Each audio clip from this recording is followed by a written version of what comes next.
ఈ దుష్టుడి ప్రేమ, ఈ లోక ప్రేమ ఎలాంటిదంటే మోసకరమైన ప్రేమ.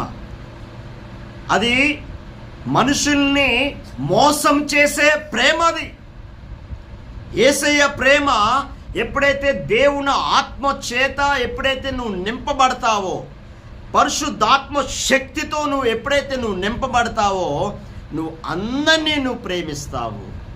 శత్రువులు కూడా మన దగ్గరికి ఎవరైనా వచ్చారనుకో, మనకి విరోధంగా మాట్లాడిన వారు కూడా వచ్చారనుకో, మనం సహాయం చేస్తాం. యేసయ్య ప్రేమ అలాంటిది. వాళ్ళు నన్ను తిట్టారు కదా, వాళ్ళు నాకు అన్యాయం చేశారు కదా, వాళ్ళు నన్ను ఎంతో ఇబ్బంది పెట్టారు కదా, వాళ్ళకి నేను ఎందుకు సహాయం చేయాలనేది ఉండదు. ప్రభు ప్రేమ ఎలాంటిదంటే మనం సహాయం చేయడమే. యేసయ్య మనకి పాఠం నేర్పించాడు. ఈ భూలోకంలో యేసు ప్రభు ఒక మాదిరి నేర్పించాడు. ఆ సిలువలో నీ కోసము ప్రాణమే పెట్టాడు. ఆఖరికి నీ కోసము నీ పాపము, నీ శాపము, నీ దరిద్రత ఆ కలువరిలో రక్తాన్ని కార్చాడు. ఈరోజు ఆ ప్రభువులాగా, ఆ యేసులాగా మనము ఎప్పుడైతే మనం జీవిస్తామో, ఆ యేసయ్య గుణ లక్షణాలన్నీ వస్తాయి. హల్లెలూయా. ఈరోజు పరిశుద్ధాత్ముడు మన జీవితంలో ఎప్పుడైతే కార్యం చేస్తాడో, ఈరోజు నేను చెప్తున్నాను,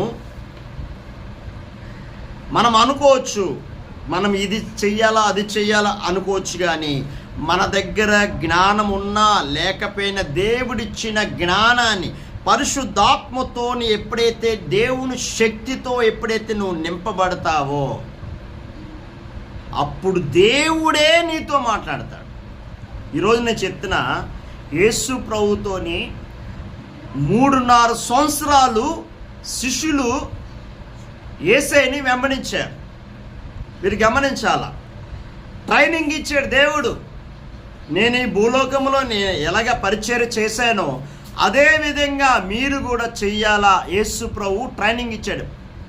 ట్రైనింగ్ ఇచ్చినప్పుడు యేసు ప్రభు దగ్గరికి లక్షల మంది, వేల మంది, లక్షల మంది యేసయ్యని వెంబడించారు. వెంబడించిన అక్కడ కూడా యేసు ప్రభుతో నిలవలేకపోయారు.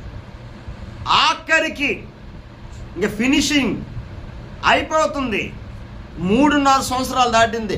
యేసు ప్రభు సిలువకి అప్పగించుకున్నప్పుడు ఆఖరికి కూడా ఆ 12 మంది శిష్యులు కూడా ఒక శిష్యుడు యేసయ్యని అమ్మేశారు. ఇస్కరియోతు యోధ.